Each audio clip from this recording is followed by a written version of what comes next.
Text, Inundation Maps and EAPs Owner Education Workshop. All right, folks, welcome to the Inundation Maps and EAP Owner Education Workshop, January 8th, 2019. My name is Chris Arick. I'm with DWR Public Affairs, and I'm going to be serving as your MC today as this wild ride through Inundation Maps and EAPs. So welcome.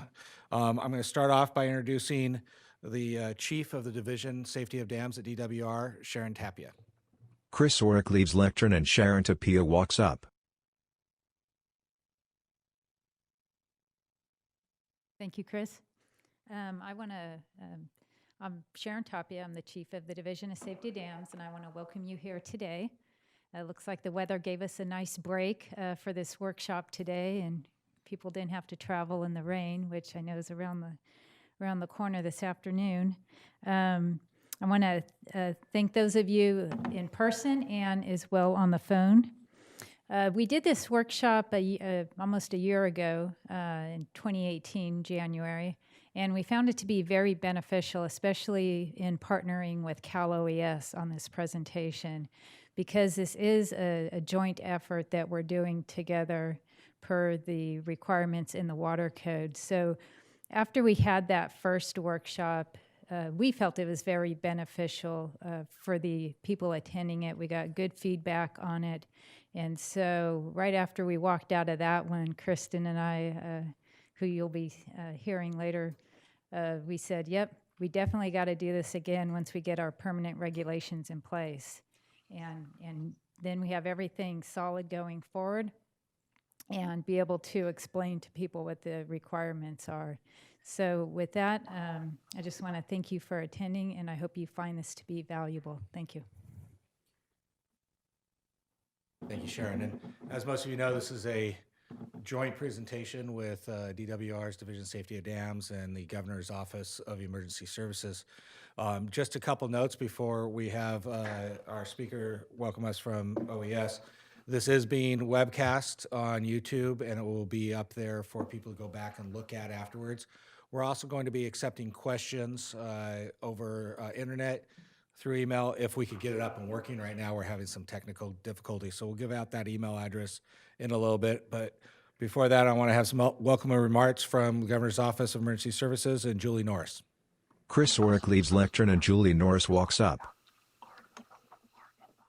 Good afternoon, and thank you for attending this. On behalf of the Governor's Office of Emergency Services, we definitely welcome you, and we'd like to say thank you too to the dam owners for the responsibility of maintaining and operating your dams.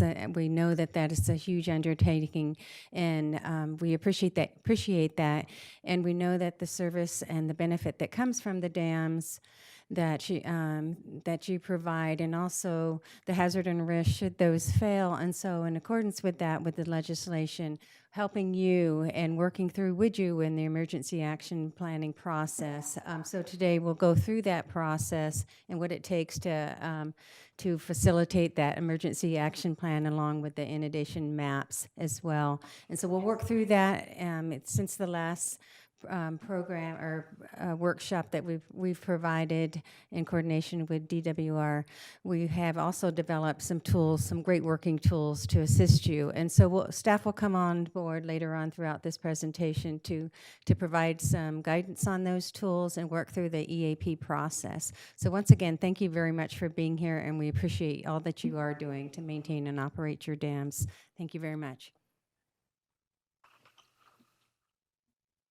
Thank you, Julie.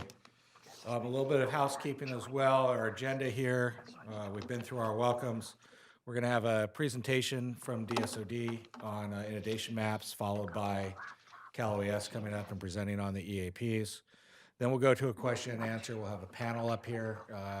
We have wireless mics on both sides, so they will come to you.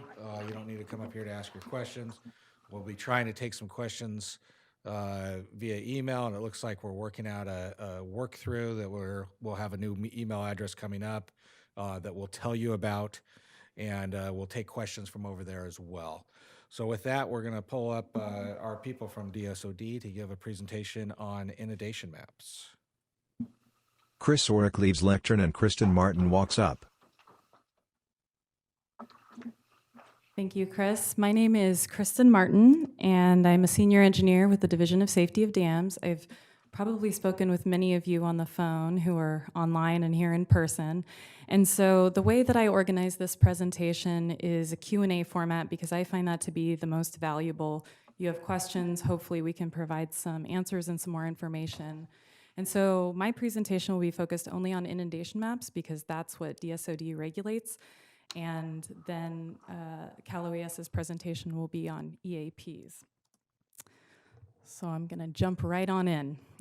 One of the questions that we get most often is, what is hazard classification? And the reason we get this question so often is because SB 92 requires inundation maps and EAPs for dams, and the deadlines for these new submittals are based on hazard classification. So there are some definitions in the water code for hazard classification, and I'd like to just clarify. We also attempted to clarify in the regulations. Extremely high hazard dam is if the dam fails, it would have an inundation area of over 1,000 people. A high hazard dam, if it fails, would cause the loss of life of at least one person. A significant hazard dam is a dam that if it fails is not expected to cause loss of life, but could cause significant property damage and environmental damage. And then low hazard dams are not expected to cause much property damage or environmental damage, and low hazard dams are not required by SB 92 to have inundation maps or EAPs. So one way you can find out your dam's hazard classification, or you can find out any dam in our jurisdiction's hazard classification, there's a list that we publish annually of all jurisdictional dams, and one of the attributes that it includes is the hazard classification. So you can find that on our website, which is damsafety.water.ca.gov. So we have over 1,250 dams, about 1,250 dams in our jurisdiction, all over the state. This is just a map showing them according to their hazard classification.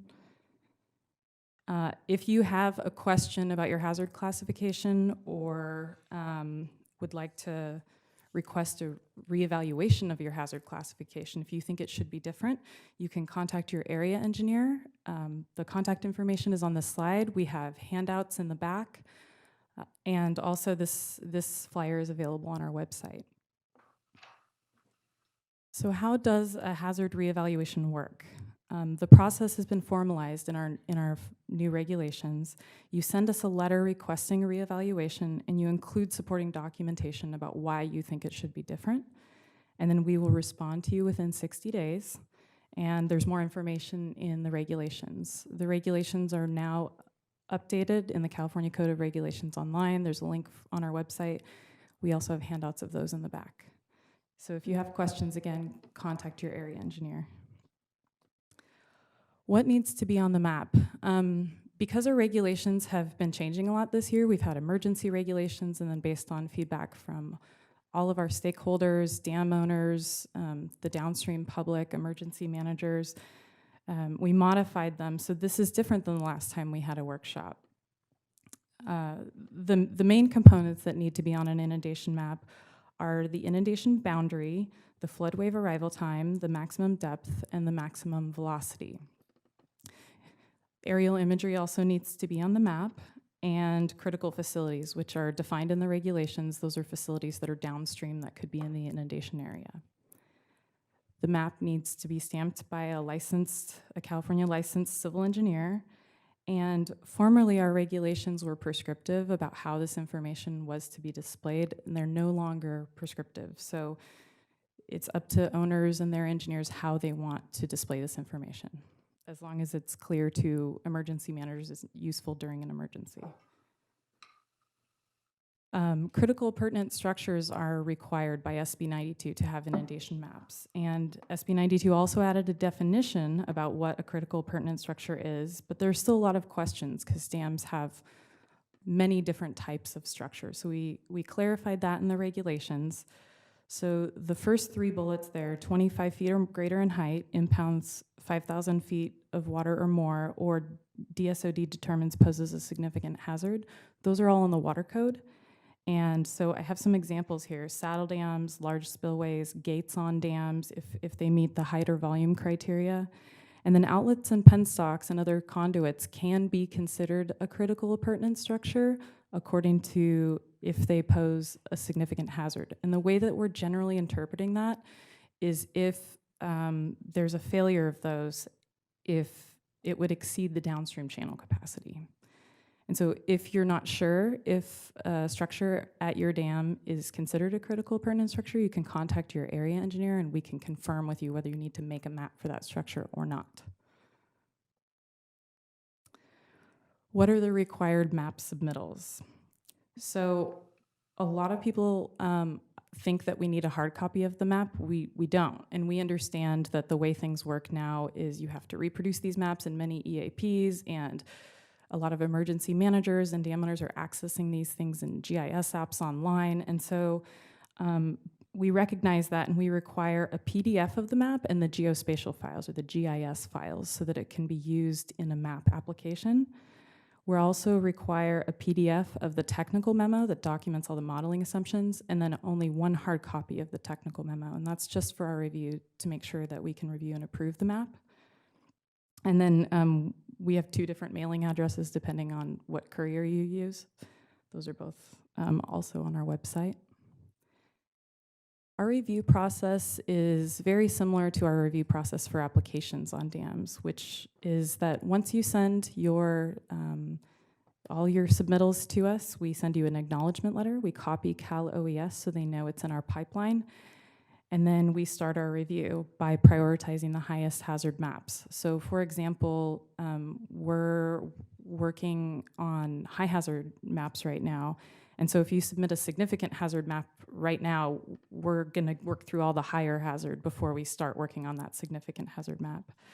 Once we review it, we'll send you our comments by email usually, and then you or your consultant can revise the map, and then we send an approval letter and we copy Cal OES again. So how long does it take to review a map? We are inundated with inundation maps, especially with the high hazard deadline just passing. There are almost 500 high hazard dams, and each of those dams has at least 1 map, if not more, if they have critical appurtenant structures. So as I mentioned, we're actively reviewing the high hazard maps, and probably later this year we'll start in on the significant hazard early submittals that we're receiving. Those maps aren't due, according to the water code, until January 1st, 2021. So once we begin reviewing the map, the review time varies from several weeks to several months, depending on how many maps are submitted, the complexity of the maps, and sometimes even how fine the data resolution is.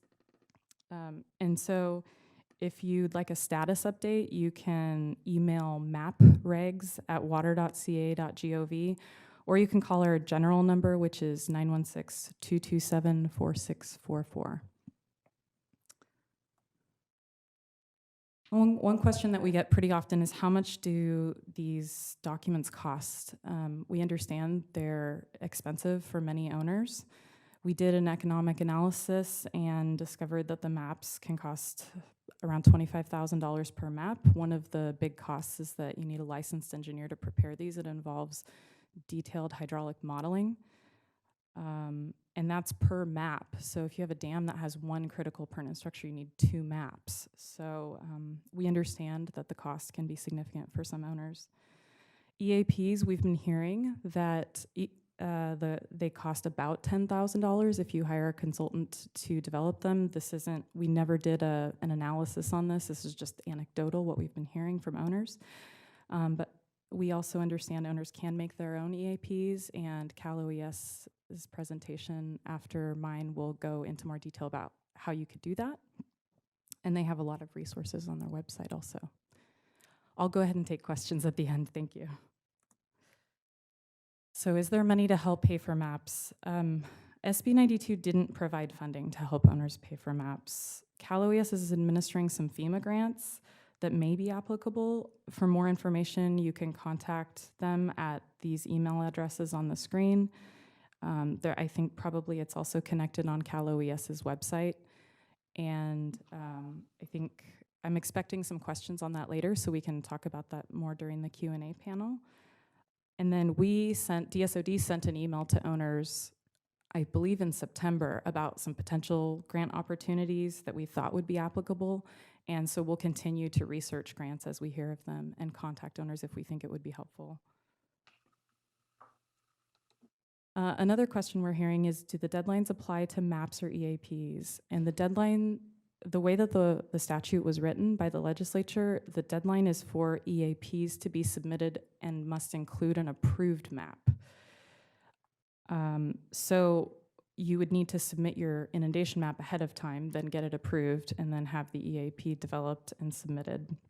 So we recommend that you submit your inundation map with enough time to review, 6 months, but that's kind of a rule of thumb, and it varies a lot right now because of how many submittals we've been getting. So feel free to email us at that MapRegs email or give us a call at our general number, and we can give you more information. What happens if I miss the deadline? This is probably the most common question that we've been getting lately because the deadline just passed. And DSOD and Cal OES both don't have the authority to extend the deadlines. The deadlines are written in statute. But we're committed to working with owners toward emergency preparedness. So if you miss your deadline or you think you're going to miss your deadline, send a letter to both Cal OES and DSOD and let us know when you think you are going to turn in the documents. If you already have your EAP, go ahead and send that with a letter explaining the situation. Communication is always the best option. And so I have the addresses here for both DSOD and Cal OES's programs. And then for enforcement, we always handle enforcement on a case-by-case basis. So it's always better to let us know if we know something's coming. That's always helpful. We can communicate with you. As I mentioned before, and as many of you are familiar, we had emergency regulations. We had a few different readoptions where they changed a bit, and now we have permanent regulations, which were adopted on November 29th. These are some of the changes. These aren't comprehensive. This isn't a comprehensive list. The regulations are now, I mentioned, on the California Code of Regulations website, and we have a hard copy up front, and they're linked on our website also. So these are just some highlights. Now, when you are doing an enlargement or construction application, you need to send an inundation map as part of that application. And we would review it in concurrence with our review of the application. And that's because the proposal would be to store a different volume of water, so it would affect the inundation area. How to request a reevaluation of a dam's hazard classification. It was a less formal process before, and also we added a deadline for us to respond back to you, 60 days, which we thought was reasonable. And then also how to request acceptance of a sediment release modeling approach. In some cases, an owner wants to sharpen the pencil and do a more detailed analysis with sediment release. So if they would like to do that, we formalized how they can propose that approach and how that process works. Also, now technical studies must be stamped by an engineer, and this would be the map already needs to be stamped, so we're just saying the study would need to be stamped also. And then I have a link here to where the regulations are posted. Can you provide a list of engineers? We get this request pretty often too. So we don't recommend any specific firm, but you can contact your area engineer on that flyer, and they can give you a list of consultants who've worked on similar projects. Many owners are discovering that we have drawings of a lot of the jurisdictional dams, but not all of them, that are available to owners or their designated representative, like their engineer. So for more information, or if you'd like to set up an appointment, you can contact our file administrator at this phone number. We also have them scanned, so there is a way, if you contact our file administrator, for us to get that information to you about your dam. Do I have to update the map in EAP? SB 92 included a provision that all maps and EAPs need to be updated at a minimum of every 10 years. And then, of course, at any time there's a change to the dam or critical pertinent structure or a change in downstream development. We added a section to the regulations for what we think will apply to many dams if there's nothing really changing at your dam and you're just doing a 10-year update. You may not need to, if nothing's really changing, remodel the inundation. But to comply with the requirement, you could submit a new map, and there are details in the regulations about what needs to be different. It would need to have a new PE stamp. It needs to have new aerial imagery, and that's all listed out in the regulations, but we thought that this was probably the best way to handle this situation and not incur unnecessary expense on the owner's behalf. So those are the main questions that we've been getting. Here are some references. These are the sections of water code that talk about inundation maps. I threw in here the section of government code that has the EAP standards, but Cal OES will be talking about that after. And then the regulations are only for the inundation maps, the regulations I've been referencing, and they are in Title 23, Division 2, Chapter 1, Article 6. And again, those are linked on our website. And if you have any follow-up questions that aren't answered during this workshop, you can always email us at mapregs@water.ca.gov, or you can call us at 916-227-4644. If you have any questions that are specific to your dam about inspections or hazard classifications, go ahead and contact your area engineer who's familiar with your dam. And again, that contact information is on this sheet. Thank you very much. Thank you, Kristen. So just to go back over, we have, for the people that are watching online, we have a couple email addresses that you could send questions to. The maps, regs that we just referenced. Let me see if I can go back. There we go. mapregs@water.ca.gov. And then also we have another EAP at caloes.ca.gov, which will be up on your screen. We can't see it here in the building, but that is another address that you can send questions to when we get to the Q&A, and we'll be doing that after our next section. So next up, we have Casimira Kitt from the Governor's Office of Emergency Services. So this is the second part. The first part, as you know, the inundation maps, and now we're going to talk about EAPs. So Casimira? Chris Orrick leaves lectern and Casimira Kitt walks up. Good afternoon. What did the fish say when he swam into the wall? Oh, damn. Welcome to our Emergency Action Plan workshop. My name is Casimira Kitt. I'm an analyst with the Dam Safety Planning Division of the Governor's Office of Emergency Services. Following this presentation, we'll have a full hour for Q&A, so please do hold your questions to the end. Now, we're all here today with a common mission, and that mission is to develop a comprehensive and consistent emergency action plan, or EAP, that does the following. It protects lives and reduces property damage. So I want to thank all of you for being here in person and online today to join us in this mission. Now, we're also here today because, well, legislation requires that you have an EAP. So I understand that. There are two guiding documents for an EAP. It's California Senate Bill 92, which you might have heard referred to as SB 92, and also federal regulations, and that is FEMA's Federal Guidelines for Dam Safety Emergency Action Planning for Dams.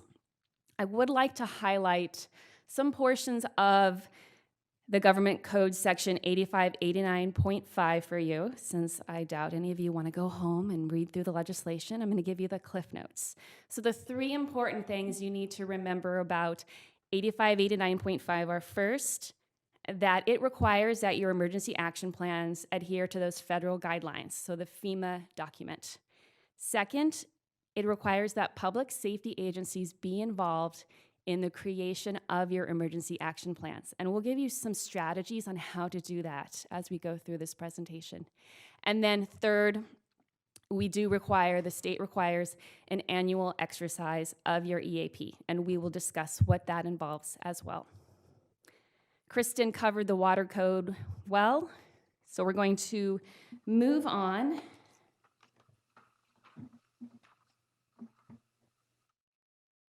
The legislation, I feel, can be a little overwhelming. And so can the thought of creating an emergency action plan. So what I'd like to do is to break it into smaller steps, like we would for any large project. And we're going to use the very traditional 5-step project management approach. So we're going to start with initiation, how you get started on your EAP. And then number 2, planning. 3, execution. 4, performance and control, and finally, the close. And you will see these cued as we go through the presentation, so you'll know where we are at in the process. You can follow these 5 steps to write your own EAP, save yourselves $10,000. Sounds good, right? So while the EAP results in a plan that protects lives and property, we've discussed that already, the process of creating or revising that plan is going to develop the knowledge, the competencies, and the relationships that make that plan actionable. So in the end, I believe you will find that the process and the development is just as important as the product. Perhaps best summed up by a quote often attributed to Dwight D. Eisenhower. He said, "Plans are worthless, but planning is everything." Not to say that your EAP was worthless, but it's that planning process that will prepare you for an emergency. So we're gonna start with the 5 steps. Step 1, do you guys remember? Initiation, and congratulations. Just by being here today, you have all completed step 1. So if there's 5 steps, you're 20% done, right? All right, so let's get started on step 2, and you'll leave here with part of the planning finished as well.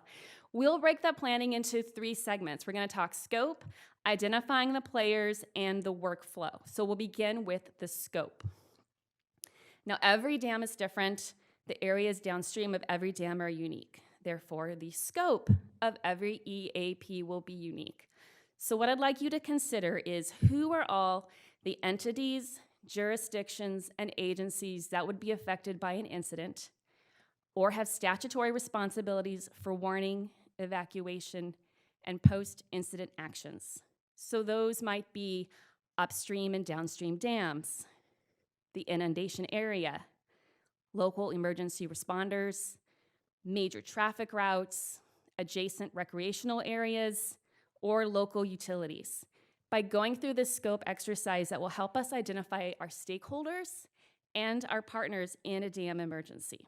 So let's take a closer look at all of those involved in creating our EAP. You can think of 3 groups of people who will be involved with an EAP. So the first is your dam personnel, your local stakeholders, and then your national and state stakeholders. The dam personnel would be involved in creating, editing, updating, and of course, activating the EAP. Your local stakeholders would be involved in giving you input into your EAP and also providing an emergency response. And then your national and state stakeholders will grant approval to your EAP and perhaps coordinate an emergency response. So far we've defined the scope and identified the key players. So the final part of our planning process is to draft the project flow. And you can think of it as 3 major tasks that can be accomplished more or less simultaneously. So your inundation mapping can happen at the same time as your EAP research and writing, at the same time as your stakeholder outreach. You bring them all together and create your emergency action plan. So that's the end of the planning phase, and we move on to execution. So that says distribution of tasks. I apologize, it doesn't display quite right for you. In the planning stage, we identified the personnel to accomplish the tasks. So in the execution stage, we will assign the tasks and then begin work. And here I've broken it out into 4 tasks. I realized before it was 3. The research and writing and editing could perhaps be done by 1 person or broken up. Inundation mapping will probably be done by a third-party engineer unless you happen to be one yourself.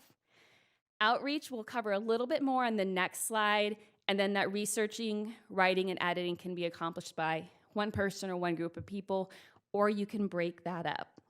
Now, that stakeholder outreach can seem like the most intimidating because it requires coordination and documentation. So I want to get you started on some suggestions and tools to help you be successful in the outreach portion. We encourage you to view your local stakeholders and the Governor's Office of Emergency Services as your partners rather than obstacles. We're here to help you. So you identified the stakeholders in the earlier scope exercise. In this execution phase, we will ask you to meet with those stakeholders and discuss possible emergency actions. In that meeting, you'll discuss things like, what are the roles and responsibilities of the stakeholder in an emergency? How will you contact them? Where are they in the notification flowchart? And what would you do if the contact or primary means of contacting them was unavailable? And what emergency actions does that stakeholder commit to? To guide and document these interactions, we are developing an agenda that you can use to guide that discussion and document, or you can document it in other ways. I'll give you another example later, but you must document that outreach. It's an essential part of that planning process and developing the EAP. And then the Cal OES reviewers, there are many of us here today. You will hear from Lori later. Kendall's hiding in the back of the room. We have Phil here. We're all here to help you. We talk with dam owners via email or the phone every day, and we want to see you succeed, and we want to help you with your emergency action plans. So please reach out with questions and let us know if you're behind so that we can keep track of where you're at and what actions you're taking to get your emergency action plan completed by the deadline. Because in the end, we are also committed to an EAP that preserves life and reduces property damage. You'll hear that like 2 or 3 more times. So let's wrap up the execution phase. Of course, we're going to be executing the tasks. I encourage you to implement a tracking mechanism so that you know where you're at in the project. You may hold status meetings. And then, of course, prepare for the unexpected. Any large project that you've undertaken, I'm sure you've run into snags. It took longer than you expected, so please plan for that. And that brings us to step 4 in the process. We're in the performance and control. So that says performance and control, and then under the line it should say critical elements. Your EAP will be evaluated based on its adherence to federal and state guidelines, and that's why I provided you with those references at the beginning of this session. So your completed plan should have 2 main elements. It'll have the EAP and the inundation map. The EAP itself, you can organize in pretty much any way you want, but we do recommend this format for ease of use in an emergency and ease of review. Again, the format itself is not specified. So we would have the Frontmatter, you'd have sections 1 through 8. Isn't this exciting? You can all read that, right? We'll cover that in detail, I promise you. And in the appendices. The appendices often have things like a review checklist, notification flowchart, forms, and logs. So that's what's in the appendices. These 2 components of your emergency action plan, the EAP and the inundation map, will be reviewed by their respective agencies. So DSOD will review your inundation map, but we do not recommend waiting until that map is approved before beginning the EAP process. So again, inundation map can happen at the same time as outreach and the same time as your editing and research and writing of your EAP. Once your inundation map is complete and your EAP is complete, you'll submit that completed package to the Governor's Office of Emergency Services for review and approval. And we use a review tool to ensure that all the required components are there, and you have access to this review tool as well. So it's like having the answers to the test. If your EAP meets all the criteria of that review tool, you can expect a pretty quick approval and few to no revisions. If the elements are missing, you'll receive a letter back from us asking for some revisions. So you've met all the requirements of the review tool. Your inundation map was approved, and yay, your EAP was approved. Now you throw it in a drawer and you shut it and you forget about it forever, right? Well, not quite. So over the next year after your EAP is approved, you'll do 2 things with it. You're going to exercise it and maintain it. Because think about it, EAP stands for Emergency Action Plan, so let's take some action. The legislation requires that the EAP be exercised once a year by June 30th. And this exercise is a notification exercise of the flowchart, otherwise known as a call-down drill. So the purpose of this drill, you're going through your notification flowchart in the case of an emergency, is first to refresh those minimum emergency procedures for your dam personnel, identify any gaps or errors in that notification process, and prepare to preserve life and reduce property damage. California law requires this be done by June 30th every year. You may, and we encourage you to conduct other exercises like seminars, workshops, tabletop exercises, drills, functional exercises, etc., just to improve your own readiness for an actual emergency. And if you do so, please let us know. We will participate if possible, and we will certainly log it and keep track of what we're all doing to prepare for a dam emergency. And of course, if there is an actual emergency at your dam, your emergency action plan is there to guide your actions. Now, if we didn't periodically maintain the EAP, it would quickly become outdated and ineffective. So if there's a critical change, don't wait for the annual review. The EAP should be updated promptly if there are changes in personnel or contact information, significant changes to the facility, or any updates to your emergency procedures. At a minimum, the EAP should be reviewed annually for adequacy and then updated as needed. So that review should include any evaluation of changes in the flood inundation area, in downstream developments, or in the reservoir. FEMA P64, the document we saw at the beginning, does have an appendix, Appendix A, that has an EAP review checklist to guide you through that process. And once the changes are made, you've done your annual review, you will distribute those changes to your plan holders. FEMA P64, again, gives you great guidance to how to do that. They have Appendix I that has an example record of plan holders and an example record of reviews and revisions. Because an old or outdated EAP is pretty much worthless. So we need to keep it exercised and maintained. So now that we've covered the project cycle of the EAP, we've gone through steps 1 through 5, you've gotten step 1 done, Head Start and step 2. We'd like to share some common errors and best practices we've seen in the EAPs that we've reviewed so far. So some of the common errors, the first one is due to using an outdated template. Before the 2017 legislation, there was a template that was based on 2014-15 information, and it doesn't incorporate the latest guidance, and it also doesn't incorporate all the guidance in FEMA P64. So any EAP that we see prepared with this usually goes back with about 32 revisions. So I don't recommend using the old template. I do recommend reviewing the FEMA guidelines. 2 of the major things that we see incorrect in EAP are using the old template and not reviewing the FEMA guidelines and not doing things and using the wrong emergency levels. FEMA guidelines specifies these 4 levels, or skipping the preparedness section in the FEMA guidelines. Again, you probably heard this a few times. Don't wait till your inundation map is approved to begin your EAP process. You can start today. And please do let us know what your dam's physical address is, if it has one. And if it doesn't, please specify that. So the point of the EAP is to send emergency responders to the right spot, and we want to be sure we have a good location for your dam. So let's end with a positive note and some best practices. Best practices, read the FEMA guidelines. It's way better than the legislation. So federal guidelines for dam safety, emergency action planning for dams is your #1 resource. It's available online. There is a link from the Cal OES website. You can also find it with an internet search. It's easy to read, it's simple, it's very clear. If you read it and follow that guidance and incorporate those 3 extra things from Senate Bill 92, you'll have an EAP that passes.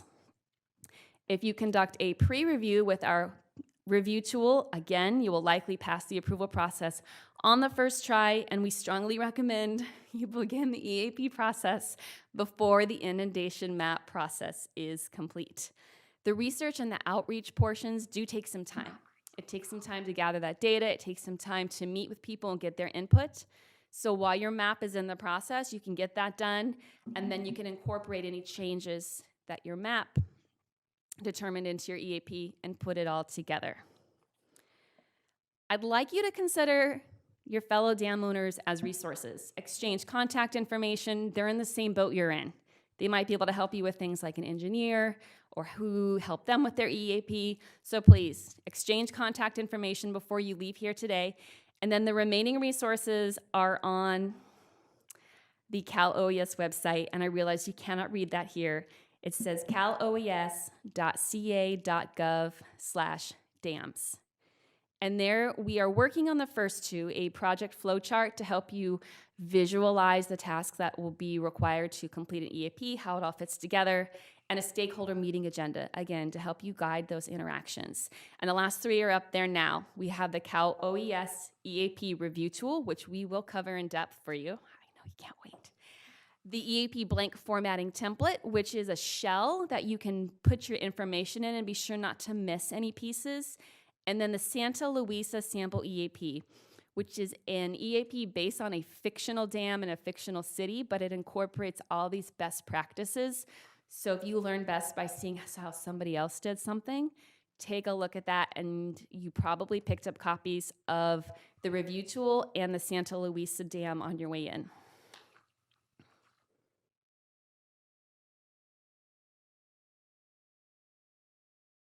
So we're here today from different waterways, different agencies, and different counties, but with a common mission.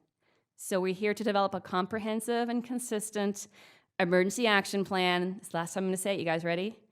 To protect lives and reduce property damage in the case of a dam failure. And we understand that an emergency action plan process can be overwhelming, so we recommend that you try a 5-step project management cycle like this to help you get through the steps. And of course, we in the resources are here to help you.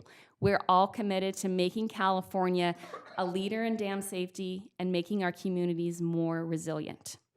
For the rest of our time, what we'd like to do is cover 2 of the products that I hinted at earlier that really can be of a lot of use to you. So the first that I will cover is the Santa Louisa Sample EAP.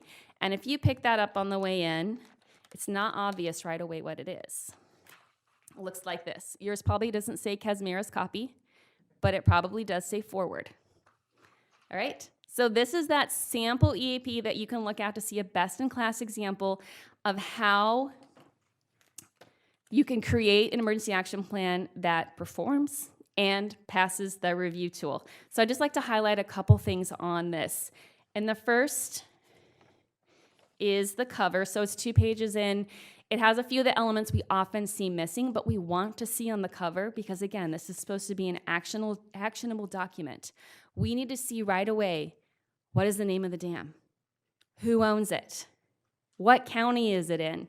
What's the hazard classification? And what is the DSOD number? That's the Division of Safety of Dams number that every dam is assigned. So look for those things on the front. And then I'd also like to highlight page 5 of that emergency action plan. It says dam contact information. We're looking for this at the front of the document because, again, in an emergency, we don't want to have to hunt for this information. So this is where you should list your dam owner, your dam operator. If they're the same, let us know. An emergency contact for the dam, 24-hour, and your EAP coordinator, and how we get in touch with those people. And then in here, you also see a really great example of how to document that public safety agency or stakeholder participation. So I mentioned you could use an agenda. You could also do something like is on page 2 in the sample EAP, and here it says that the coordinator worked with a core planning team to develop this plan. Key participants included the Santa Louisa Office of Emergency Services, the Santa Louisa County Sheriff's Department, and the Santa Louisa County Fire Department. The National Weather Service and city officials were also contacted for their input. So right there we have proof and documentation that the Santa Luisa Dam worked with their stakeholders, took that information, and they incorporated it into the document. So that's here for you online as well as a hard copy. It's a great example for you to work from. And now I'd like to introduce Lori Newquist. She's a Senior Emergency Services Coordinator in our division, and she will talk you through the Cal OES Review Tool. Kasmira leaves lectern and Lori Newquist walks up. Hi, good afternoon. Thank you so much for being here. I'm excited to also be here. I've probably talked to quite a few of you before on the phone, may have met a few of you at some different things that we have been at. So thank you for your time today and being here and also being online. So as you know, Kasmira just went through a lot of information. And what I want to do now, we've talked about there's an EAP review tool. And this EAP review tool really is kind of your checklist. It's kind of an answer sheet.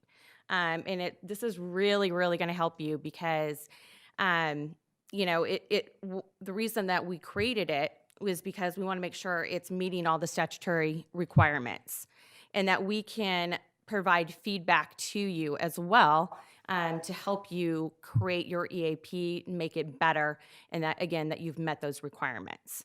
So I'm going to go into it in depth, not too in depth, considering how much time we have. And we've also, Kasmira already went through a lot of these things, but there's quite a few. There's 9 sections in the review tool.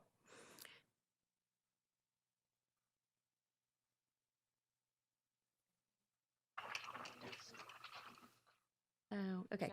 Sorry, it's a little bit different on how this is set up. Can now how this is going to work? Yeah. So I don't know if you all were able to get a copy of the review tool. I don't know if we have enough copies for everybody, but if you could take a look at that, and I'm going to go through it. Sorry, this isn't going to come up on the screen very well, but if you could take a look at the copy you have, and I'll just kind of go through it real quickly.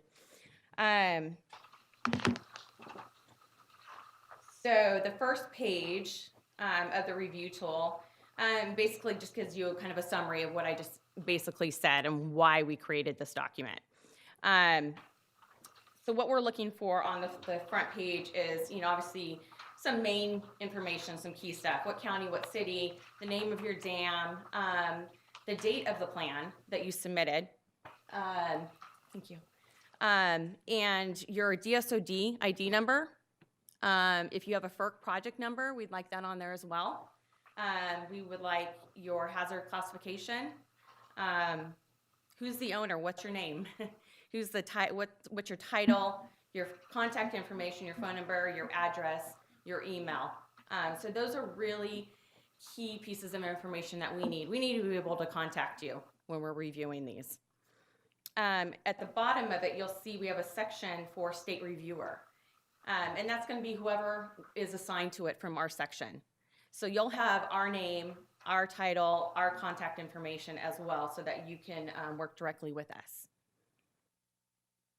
Moving on to the second page of the review tool is the Frontmatter. So this is the front of your review, or your EAP basically. So what are we looking for here? So section A, again, we're looking for name of the dam, relevant identifiers such as NID. Do you have an NID number? Everyone should have an NID number assigned to their dam. There should be your DSOD number, your FERC number, and make sure it's clearly labeled in large letters, along with the, sorry, as long as you can, as long as we can see it in large letters so we can see it clearly. As well as, do you have a table of contents in your EAP? We've had quite a few of them come through, and the table of contents may be in there, but it may be in the middle of the plan. So we understand this is your plan. You create your plan as you want. We just want to make sure that you meet all those elements that are required. But we do encourage you to put your table of contents in the front of the plan. Within that table of contents, we want to make sure that you are including all the sections that are listed within the EAP. that we're looking for. Make sure it's clearly labeled and the page numbers are in there. The page numbers and the sections match where it's at in the EAP. Because sometimes you'll put it in the table of contents, but we'll miss a page number, or the page numbers will be off because you added another page. So just be conscientious of that.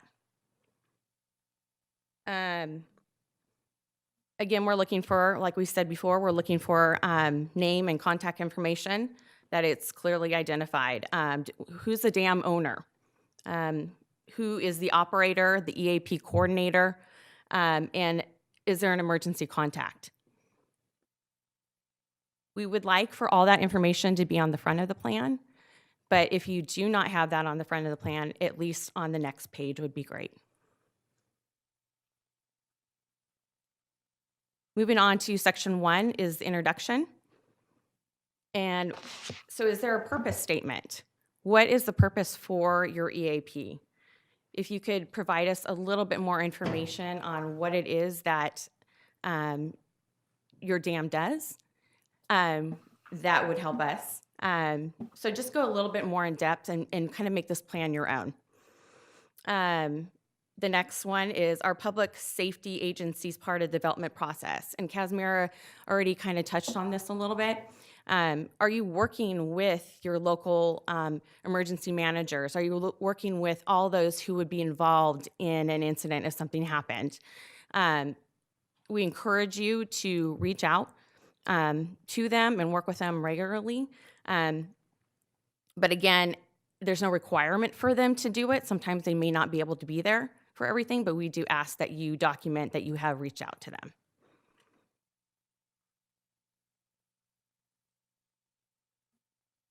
Moving on to section 2 is a summary of the EAP responsibilities. And that we're going to, what are the dam owner's critical responsibilities? What are they required to do? So we're looking for what are they going to do if an incident happens? Kind of a step-by-step guide that's going to tell us what it is that they do for in their position when something happens. Moving on, are the impacted jurisdictions identified? Are they listed? Have you, within the inundation map, have you identified who those are and listed them? And are you working directly with them? Moving on to section 3 with the notification flowchart. Hold on. I apologize on how this is set up. Do the notification flowcharts include contacts for timely notification for local emergency management? Who have you included in your flowchart? And is it timely?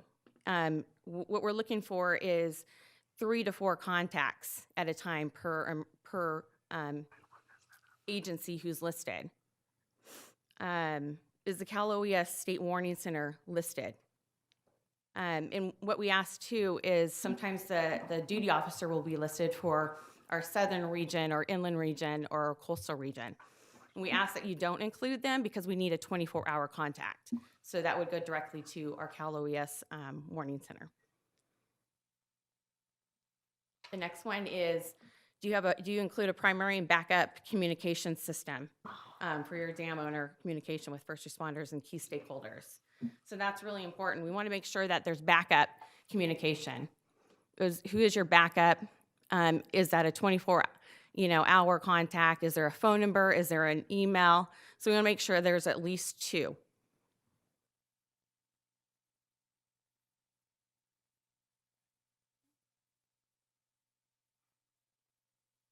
Moving on to section 4 is the project description.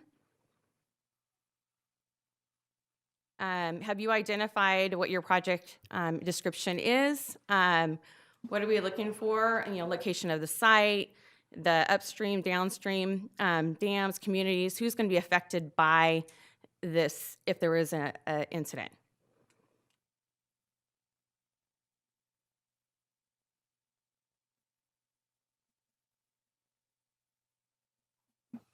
Are the critical pertinent structures identified? And as you know, Kristen already went into that a little bit and what the requirements are for that. So we want to make sure if If there are none identified, please state that. Moving on to section 5 is the EAP response process. Are there detection and early warning systems that the dam clearly described for like dam operators' observations? Are there instrument systems that are identified that will be identified for the public? What kind of systems are you using with your dam? Please identify what that is. And not all of them are going to be the same. I mean, bigger dams are going to have entirely different types of systems than a smaller dam. Are the emergency levels clearly described? So please make sure that when you're identifying these levels, that you're hitting the levels that are required. And in focus to also, if you need any more information on that to help you guide you, is the FEMA federal guidelines for dam safety. So P64 basically will give you that information. And if you haven't noticed already, under each one of these items, it gives you the guidelines for where to find the information to help you.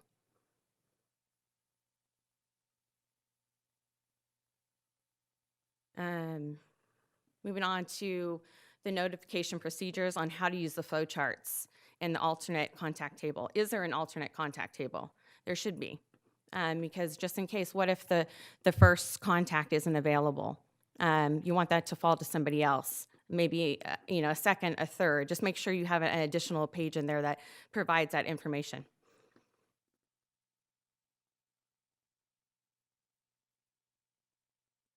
Have you created emergency notification information and message templates? That's a great idea to have those in the very beginning. You don't want to be last minute, right in the middle of an emergency incident, trying to figure out how you're going to notify all these other emergency responders and let them know what the situation is, right?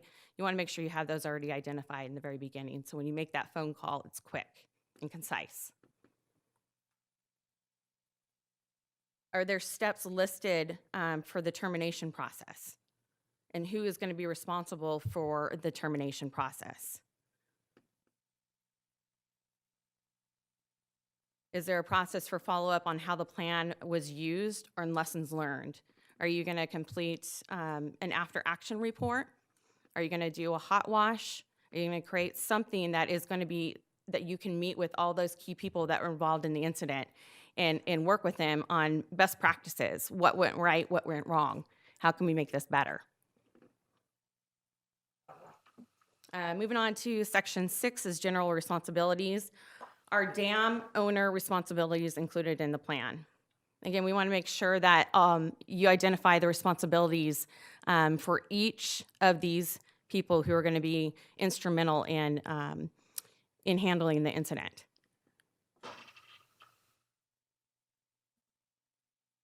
Are the notification and communication responsibilities included? And what are those? How are you going to be notifying and communicating with everybody?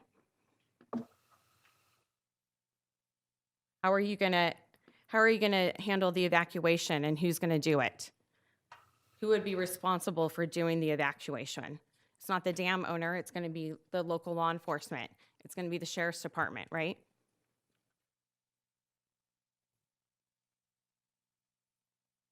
Have you identified how you're monitoring your dam, the security? How's that being done? Is that something that you have someone who's walking around the dam and kind of doing that daily? When is that being done? Is there a schedule for that, and who's responsible for doing that and handling the security of it? And who is the EAP coordinator, and what are their responsibilities? So you want to identify what those are. And again, Casimira had mentioned too that some of these titles may all be the same person. And if that's so, let's make sure that in the EAP that you identified that.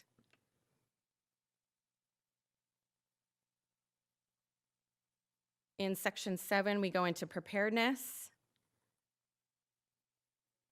And in that section, we're talking about surveillance and monitoring activities.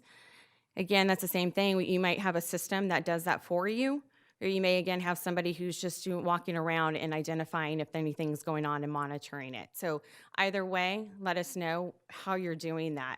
What's the schedule for that? Is there an evaluation plan for detection response timing? Again, it's monitoring and making sure that you know what that process is and how that's being done, who's doing it. Provide us that information. Does the plan provide a route to obtain access to it?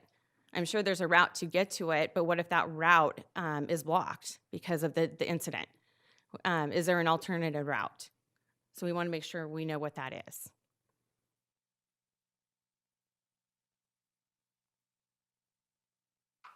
Does the plan provide information regarding response during periods of darkness, weekends and holidays, during adverse weather?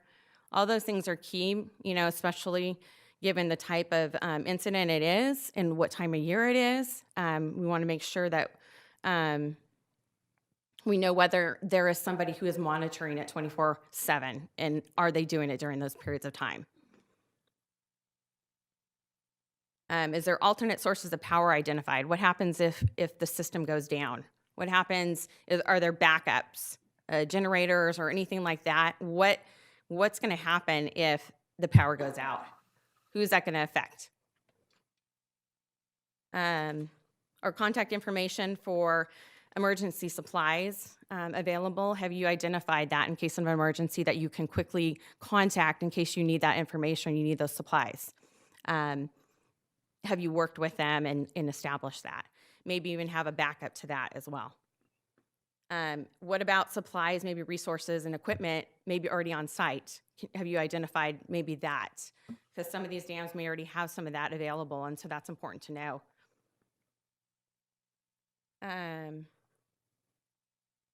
Is there information on how to provide and coordinate information between responsible parties? And we kind of talked about that a little bit earlier on, but you also, what type of communication are you using? Again, if the power goes out and there's no way to use the normal landline, how are you going to communicate? Do you have cell phones? Do you have walkie-talkies? Or, I don't know what you would use, but you want to identify what that be.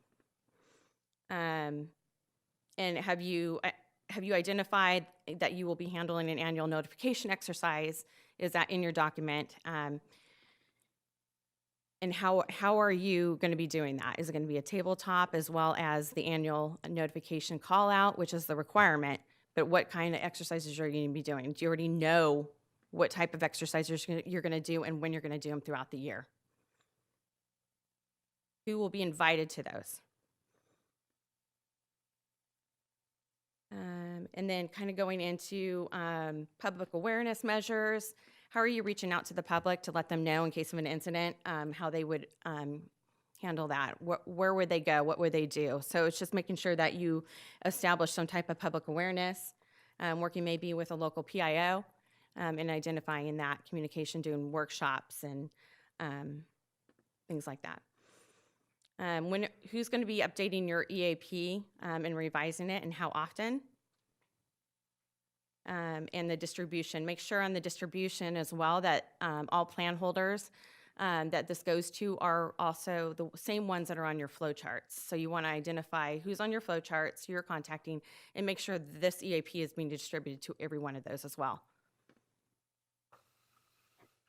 And the last section goes into inundation maps. And again, we're making sure that we have an approval from DSOD that their inundation map has been approved. And we want to make sure that it is the approved map that you have included in your plan. So we will be checking with you to make sure that after we receive that letter from DSOD that there was an approval, that you have submitted the actual approved map in there. And that concludes our EAP Review Tool. And I'm going to go ahead and turn this back over to Chris. Lori Newquist leaves lectern and Chris Orrick walks up. Thank you. So a lot of very important information, both on inundation maps and EAPs. We're going to be going now, and let me get our PowerPoint up, to our panel so that you could ask all the questions that you got during these presentations. So if our panel could come up to the table. Panel members make their way to the table. Come on, Jose. Yeah.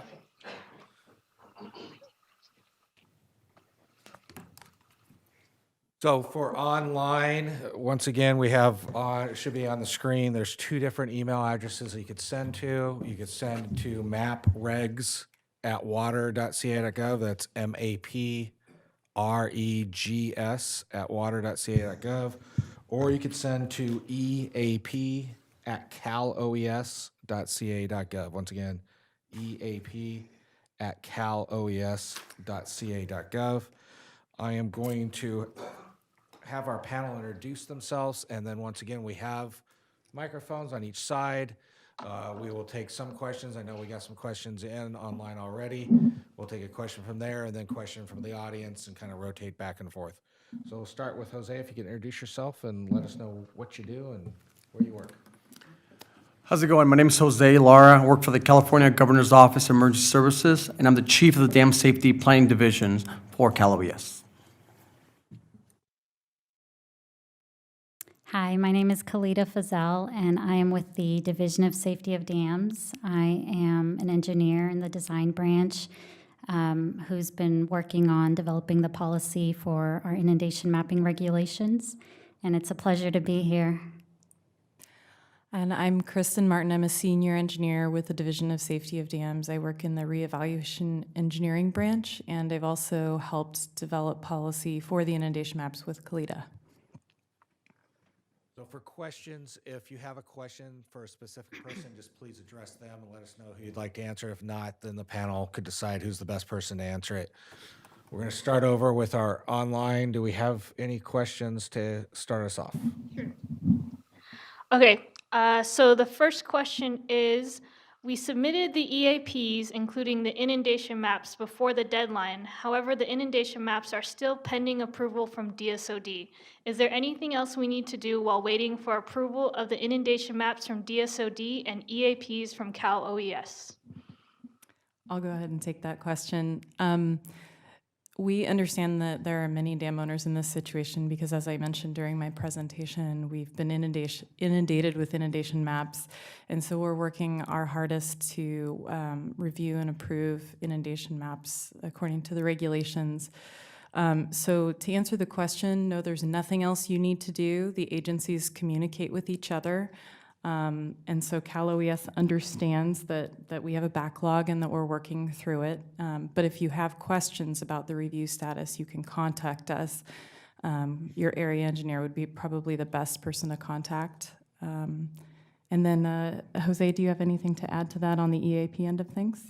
No, I think Kristen's got it. We work very closely together all the time, so we are aware of the backlog, and we'll work with you as well as DSOD to make sure we deal with this as it comes. So,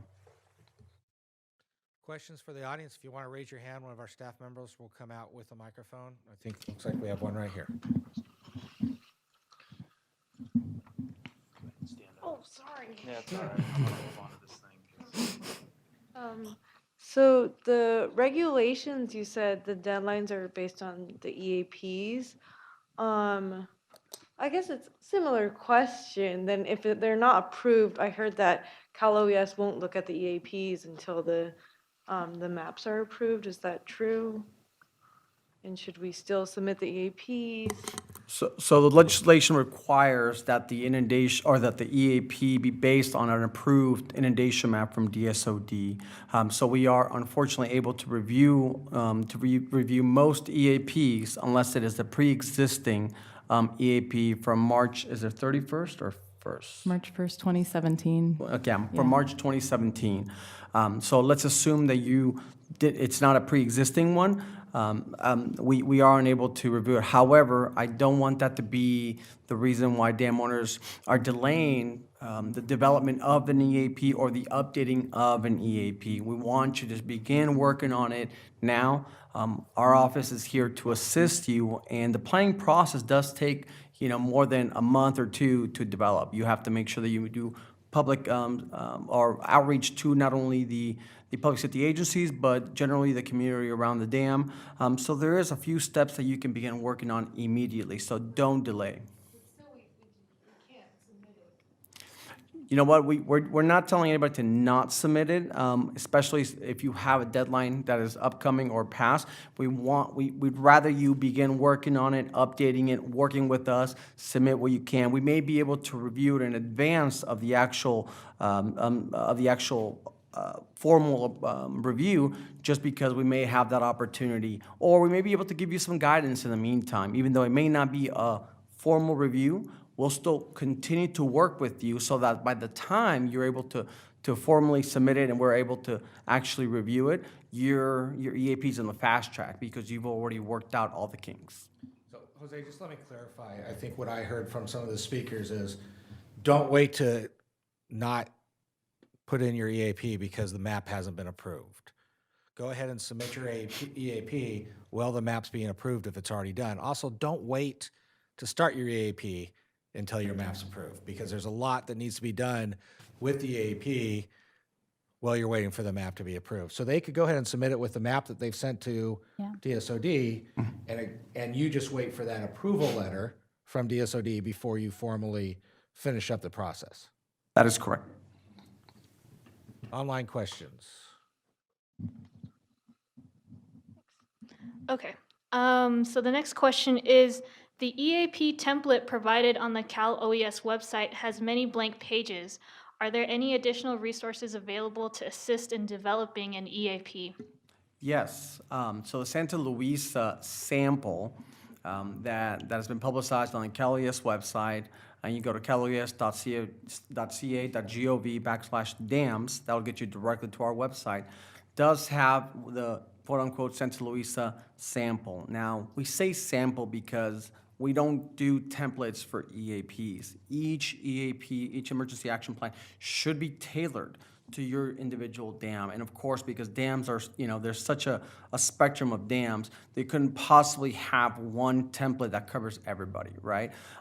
Furthermore, this is the dam owner's plan during an emergency situation. So we do expect that you're gonna be taking a look at your policies, your procedures, inherent to your dam, put them all as part of the planning process, and then develop that plan. So the Santa Louisa sample is up in our website. You can feel free to take a look at that sample if you're a more visual person.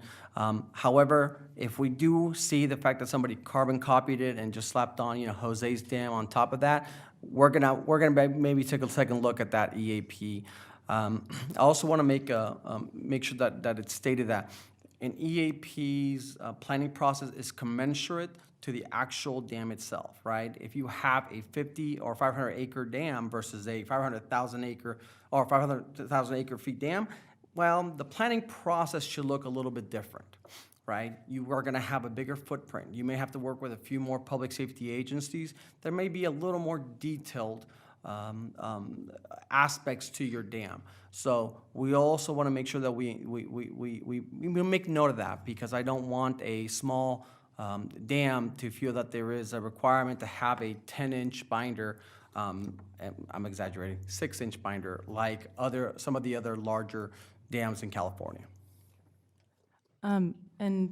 The person who asked the question was asking about a different document. Do you want to talk about that one also, the blank formatting template you have? Oh, I'm sorry. So we do have a blank formatting template that is just strictly there to show you how you can organize your EAP, and how we have more of a standardized format. You got to understand that public safety agencies will have multiple dams in their jurisdiction. So that's why we're trying to standardize the key aspects of a dam. The blank formatting template is just that. It's a blank formatting template. So it's not going to have anything filled in. If you want a little more meat to the bones, feel free to refer to the Santa Louisa sample to get you more information. And Jose, you have hard copies of those documents here today, right? In fact, we do. So some of our dam owners that might be viewing online, that might be, shall we say, digitally challenged, can they email or call you and get a hard copy sent to them? Absolutely. Once again, our email for the division is eap@caloes.ca.gov. You email us, call us, go on our website. We'll make sure that we get you whatever information and support that you need to develop your emergency action plan. Questions from the audience?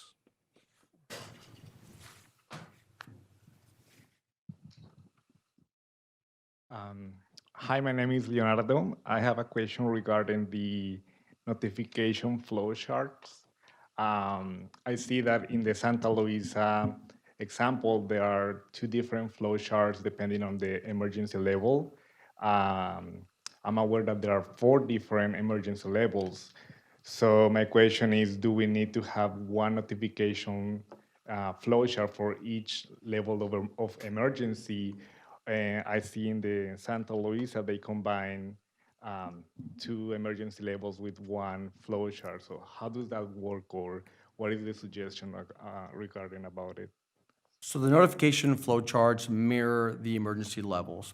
You have the choice. We made sure that we didn't prescribe to you exactly how to do your EAP because each dam is different. And we want to make sure that this is ultimately the dam owner's plan on how to mitigate a situation or how they're going to address a situation in their dam.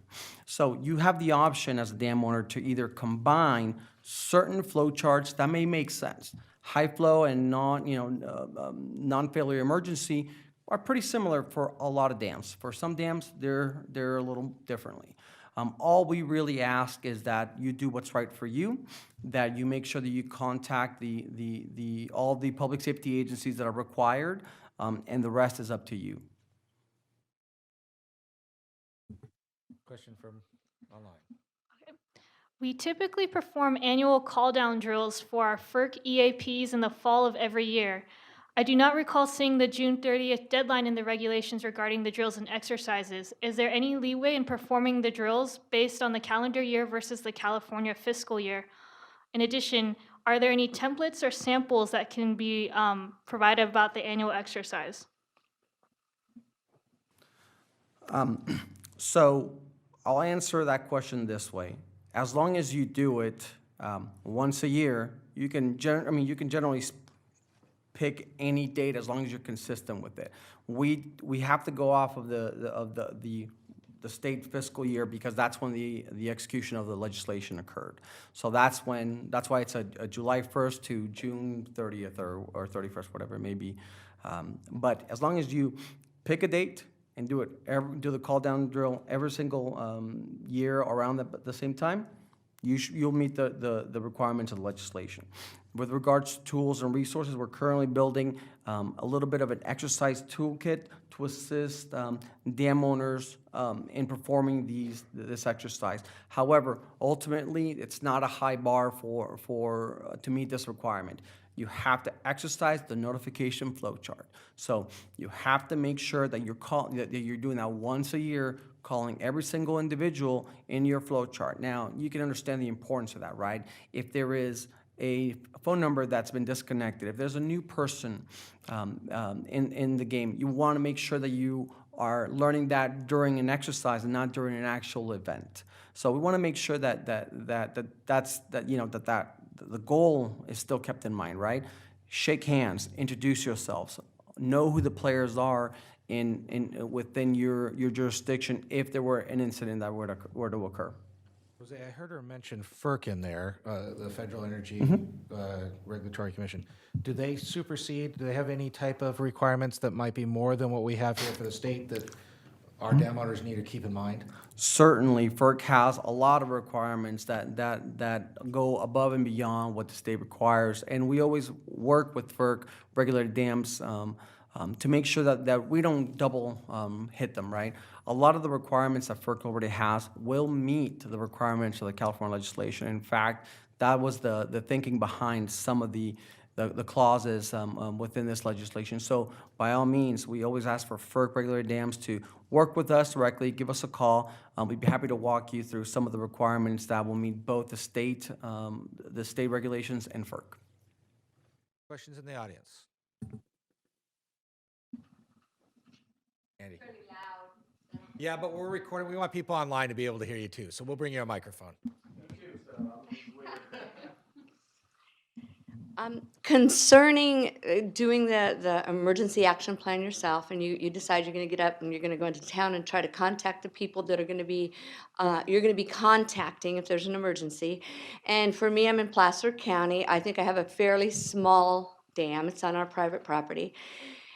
what if I walk into Placer County or CAL FIRE and go, okay, I need to talk to you guys. And they go, we don't know what the heck you're talking about. And we don't have an emergency action plan. And then if my dam starts to fail and I call them and go, okay, there's water coming out of it now, how am I going to know at this point whether or not they have moved forward with this process to inform the maybe 10 houses that are below my dam that they better go stand on their roof? You know what I mean? So let me break that question up into a few, and if I miss something, please feel free to engage with me. So the first thing is, the question is essentially, as a dam owner, how do I get my public safety agencies involved in the planning process? So as a dam owner, in your own backyard, you should, try to build the relationships, inherent with your fire department and your law, as well as your OES. Most of these agencies will be happy and able to talk to you, help to address some of the questions that you may have, and be involved in your planning process. But we understand that may be a little bit of intimidating for some people who are not necessarily in the business of public safety, right? I don't come with a badge, I don't come with a uniform. However, Cal OES is here to help you. If you have any questions about the players that should be involved within your planning process, or you're having some difficulty contacting some public safety agencies, we are more than happy to help you if you reach out to us. Once again, our email is eap@caloes.ca.gov. Now, I also want to make something clear, that the legislation doesn't require public safety agencies to engage with you during this planning process. Most will, however, but there is no legal requirement for them to engage. But since I work with most of these public safety agents, I can tell you a lot of them will be very happy to help you, happy to get to know you. They'll take down your phone number because they want to be the first to know, right, if your dam has any issue at all. Now, there's a secondary part of the question that my brain has already forgotten. Do you? So is mine. Somebody without ADD can help us out? If you think about it, we'll come back to it. All right. We have another question from the audience, or right here, Sean.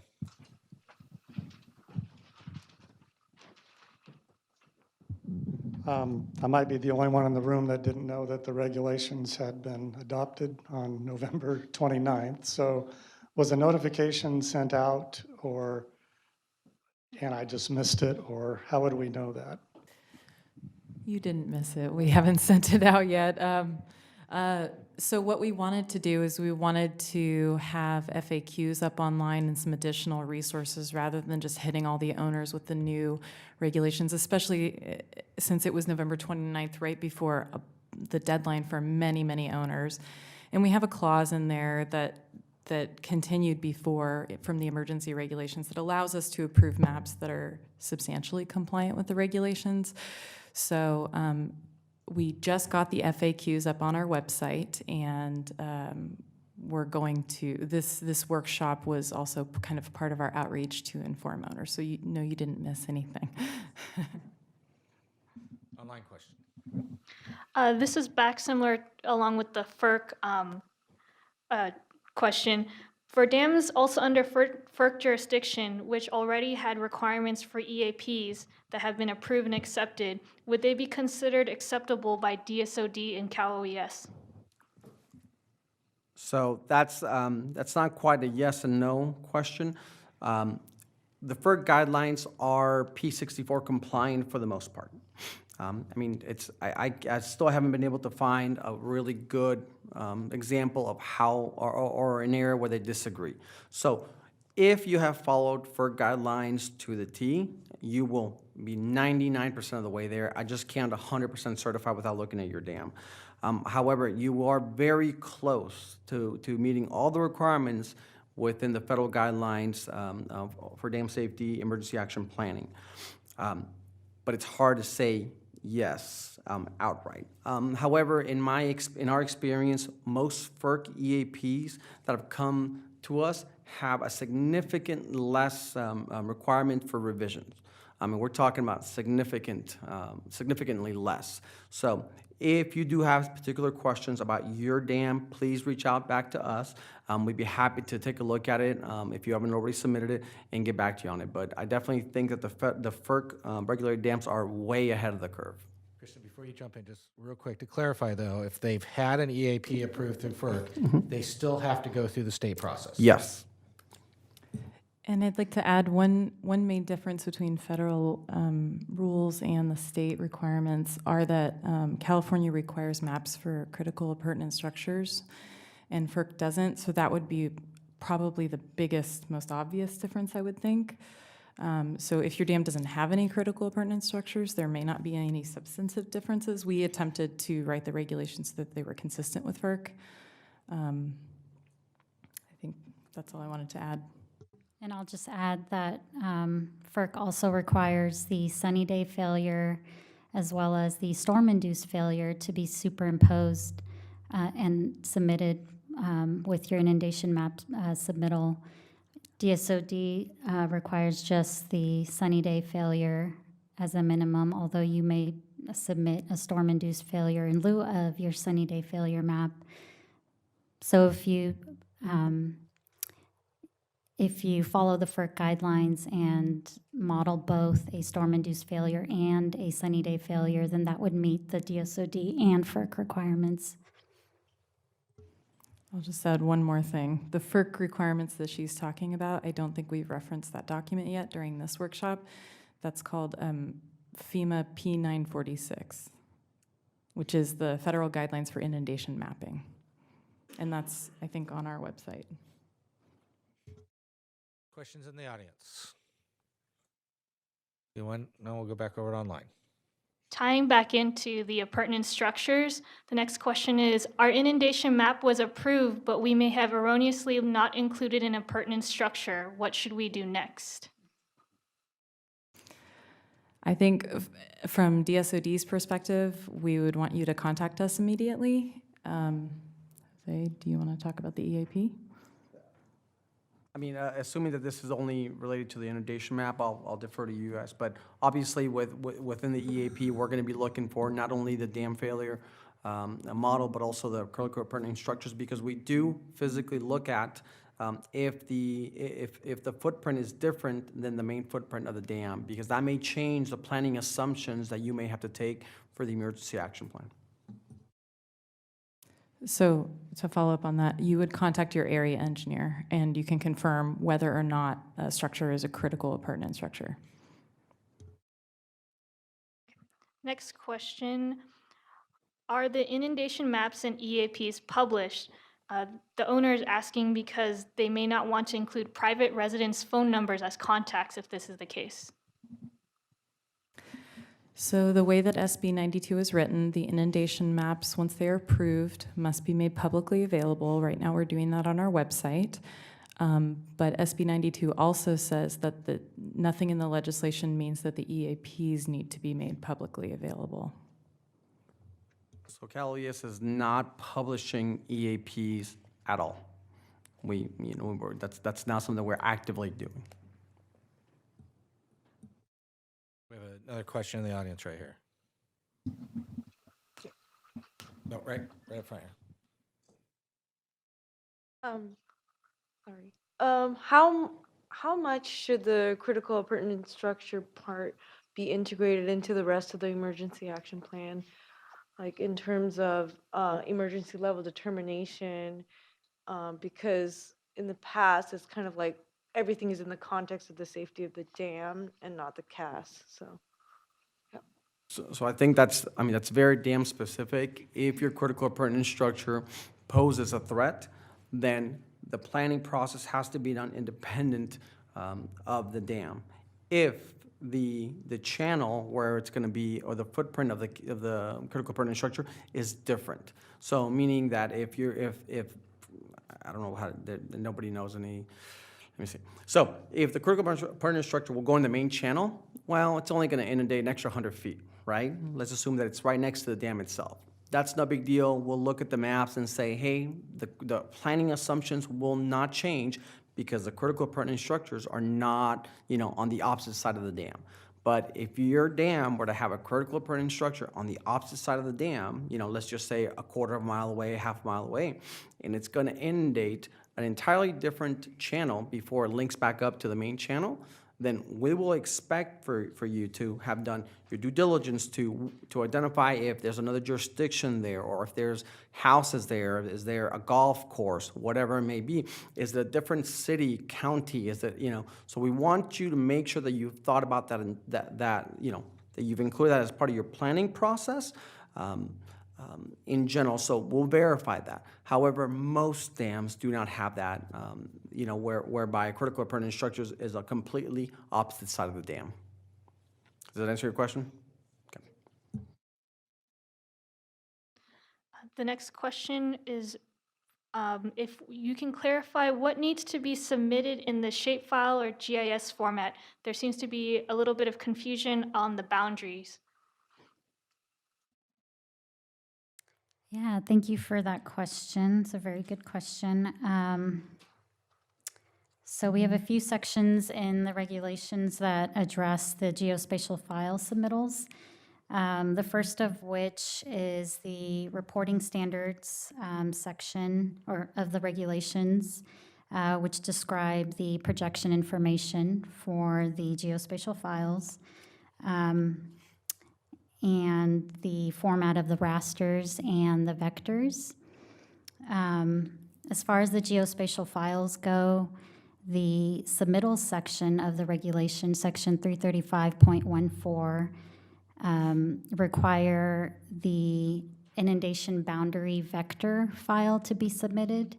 And in the previous section that I cited, it mentions that the format would be as a shapefile or as a feature class in a file geodatabase. As far as your rasters go, please submit the flood wave arrival time raster, the maximum velocity raster, and the maximum depth raster. And please ensure that those rasters and verify that those rasters or the geospatial files are projected to the Thiel-Albers projection. And feel free to give us a call if you have any other questions, but in a nutshell, that's what we are looking for. Questions in the audience? Yep, right here in the, Sean. Hi there. My question is about the modeling extents. So we have a dam that it discharges into a significant river, and it goes through a major reservoir as well. And we're trying to determine the extent of modeling it rather than the incremental rise downstream, the reservoir downstream is still greater than 1 foot. Is there a return frequency that would be appropriate rather than continuing the modeling further downstream, or like a 2-year return period or anything along those lines? We've already gone 70 miles, so it's if I'm understanding your question correctly, you're asking about the downstream extent and whether or not there's a certain frequency that would dictate what that extent would be. So we actually don't, one, we don't require storm-induced failure, so we don't prescribe a storm frequency, and we don't require that the incremental depth downstream, we don't set that as the criteria for the extent of the inundation. It's simply when the inundation reaches a 1 foot maximum depth. That's when you can truncate the extent of your model. Also, if your inundation is absorbed by a larger water body, then you can terminate your inundation there. Do you have anything else to add? If it's confined to a channel, like if it's in a large river or if it's in a bypass that's designed as a flood waterway, if it's confined to a channel and you are sure that it will remain confined to a channel and not break out later downstream as the topography changes, you can terminate your model. And if you have any questions, because we understand these are so model specific, you can call us. And if you expect to have high flows continue in that channel or water body, I think you mentioned that you expect to have depths greater than 1 foot beyond the reservoir, then you can put a note on the inundation map letting emergency managers know that high flows are are expected to continue beyond the inundation extent. Question online. Next question is, I own a small dam which is classified as high risk because there are 2 houses located downstream. I'm having a hard time to get engineers to work on the inundation map as they are all too busy with other big dam owners. Please advise how I should proceed to fulfill the imposed requirements. That is a question that we get a lot, yeah. And because there are houses downstream of the dam, I don't think that the hazard would change. But I would recommend the first step is to contact your area engineer. It sounds like you've already contacted some engineers, and I know that that a lot of engineers are really busy right now and have a backlog because everybody's working really hard to try to meet these deadlines. But if you'd like a longer list of people to call, you can contact your area engineer, and then you can always call us and let us know that you're having trouble and what progress you have made. And I would say communicating with both us and Cal OES if you've already gone past your deadline is always a good idea. But we understand, and you're not the only one in that situation. Questions in the audience? Go back. Do we have more questions online? Not at the moment. Okay. Sean? Is Cal OES looking for the inundation study TM as well with the submittal of the EAP? I'm sorry, one more time? Are you looking for the inundation study TM with the submittal of the EAP? So I am not an engineer, so let me refer to my expert. TM?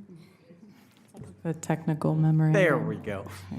So when it comes to the emergency action plan, the thing that emergency managers will zero in on is the inundation maps. So that's what I always encourage dam owners to really kind of focus on.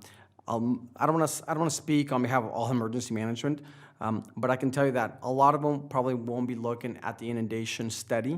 I still need a calculator just to do a tip at a restaurant, so myself. So I won't be looking at that, I can guarantee you. However, what we do care about is the fact that you have all the inundation maps that you need to have, critical appurtenance structures, obviously, and we want to make sure that you're putting in the EAP and hard copy the critical maps that are necessary, not just the extent of the model, but also the more zeroed in, or more zoomed in versions of the dam's footprint. Maybe key things of note within your infrastructure or downstream.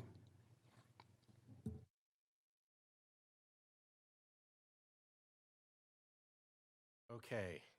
So we're running way early, but if we're out of questions, we'll probably end early. Do we have any more questions from the audience? Here we go, right here. I have a question about the inundation boundary. Is that going to be a separate map from the maximum velocity and maximum depth, or is that shown in the same map as the maximum depth? So I understand your question about is the boundary, the outside extents separate, it's shown separately on the map from all the other information that's being displayed from the model. And we used to prescribe, in our first emergency regulations, we prescribed how things needed to be displayed on the map. But in our conversations, mostly with emergency managers, we understand that they like, a lot of them like to make their own maps from the layers. Some of them aren't very GIS savvy, and they just like to photocopy the maps from the EAP during an emergency. And so because of this, they're really adept at reading a variety of different types of maps, these emergency managers. And so we became a lot less prescriptive in how we required things to be shown. So on the PDF that's required that you submit, we don't say how you need to show those things. So you can show multiple maps that represent one inundation map. So you could have one set of maps that's the boundary, one set of maps that's the velocity, or you could combine them as long as they're still readable. We understand that if you're doing a two-dimensional model and you have rasters, you're not going to be able to fit all of those on one map probably, or on one map product. And our understanding with the emergency managers, they're used to reading multiple maps that represent one scenario. And so that's fine for them. They can work with that. Now, the geospatial files, they are just separate files. And so we're working on displaying all of those in a web-based GIS application so people can download them or turn them on and off and use them however works best for them.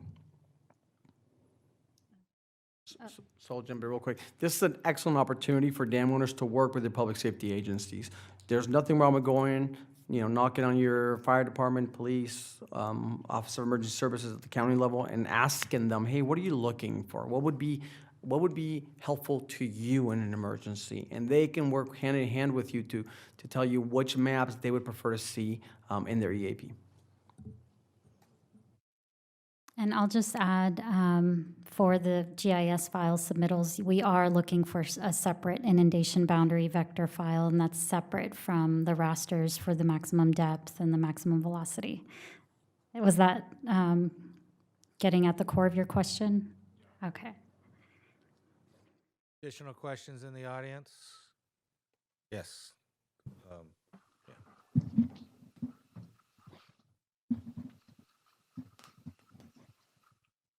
Okay, it says here, does the plan document surveillance and monitoring activities? What would be considered surveillance and monitoring activities on a very small dam? That really depends on your dam and the purpose of it. Obviously some dams have CCTV cameras, some have electronic monitoring for their gauges downstream, upstream of their dams. It just really depends. For your particular dam, if it's a small one, give us a call, work with us. We can work with you to see what would fit best for your dam. But I don't want you to get hung up on the fact that, oh my God, I don't have a CCTV camera pointed right at my dam, right? No. It's commensurate to the actual dam itself, all of the requirements. So that's why it's not prescriptive, and that's why it's going to be very hard to ever make them fully prescriptive. Would the yearly reporting or inspection that is done by Department of Water Resources be a part of that? I think that's a part of that, certainly. Okay, because I know naturally I live next door to it, so I'm looking at it every day, I'm monitoring it every day. To me, that would be some pretty good monitoring right there. And I don't want anybody to think that that's not an effective tool. I mean, if I live above a dam, I think I'm gonna know if my dam broke, right? How am I gonna address it in this document, though? I say, oh, I'm sitting there looking out my window every day. I mean, what do you want in the document? We will work with you on that, and you could even state a narrative, says, hey, look, the dam is really outside my window. If something were to happen, I would be the first person to know. Having a person who lives on site is probably the most effective type of monitoring, because some dams do not have a physical being right next to the dam. Not all of them do, at least. So I want to make sure that everybody hears this. Don't be intimidated by the review tool, nor by the planning process that is involved within an emergency action plan. When I say that all of you are capable of doing it, I mean that. We, Cal OES, will step in and we will assist you with every single step of the way, as well as your local public safety agencies. Okay, and that was another thing I was wondering, as far as the local agencies go, and we've got structures downstream, are they going to be the ones that are responsible for contacting the people in those structures? It depends on your dam. So I'll give you 2 examples. Okay. Some dam owners have taken it upon them to say, hey, look, those structures are literally right below the dam. It would be less than 5 minutes before the floodway would arrive. We have taken it upon ourselves to personally call them. Okay. And those people at times are ahead of the notification than even, the OES manager for the county. And we would look at that and say, wow, look, in this particular situation, we want to make sure that those individuals get the notice first. Okay. So that dam owner has taken it upon themselves to reach out to those people. Okay. At times, what other dam owners have done is that they've worked with their local public safety agencies, and they've worked out an agreement whereby they would call the individuals that are below the dam. Okay. It just really depends. But Those are two ways to meet the requirement nonetheless, right? And I think I do find, and my team will probably agree with me that most of the time dam owners take it upon themselves if they see a true threat to life, and they'll be the ones that own those calls. Okay. As far as instigating that procedure, I'm just thinking out loud here and trying to cover all my bases before I leave.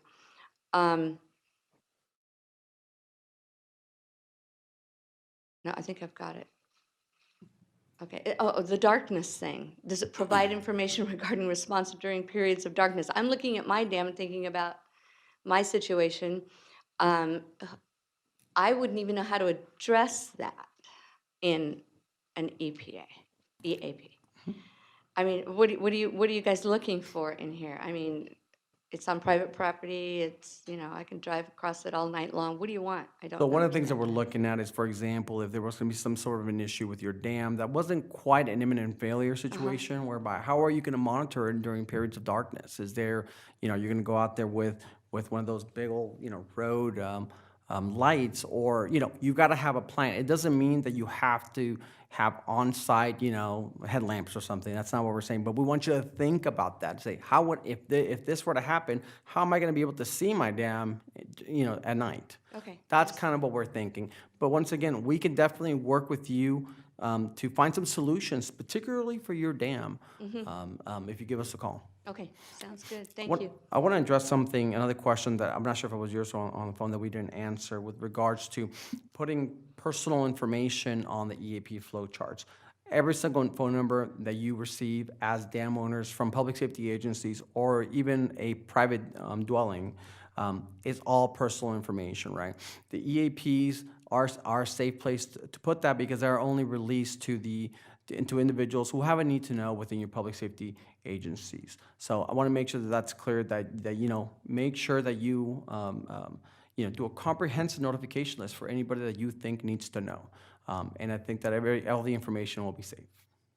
So we do have another question online, but before we go there, I know when I come to workshops like this and a lot of information gets thrown out, I'll be driving home, I'll go, oh, I wanted to ask that question. Why didn't I ask that? So how can you do that?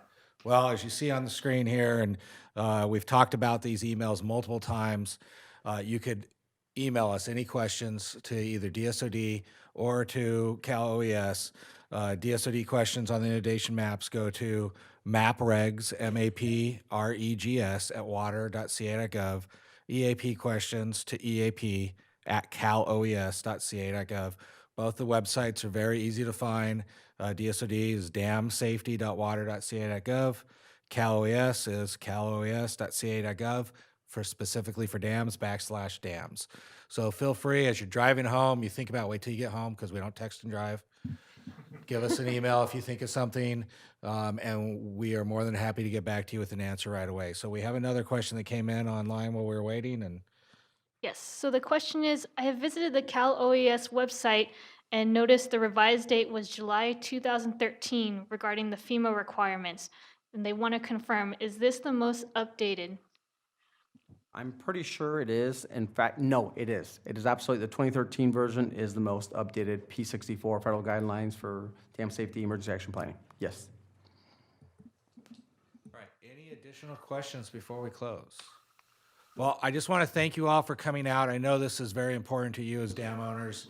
And I think the biggest takeaway that I got from today is that these people are here to help you. Just pick up the phone, shoot them an email.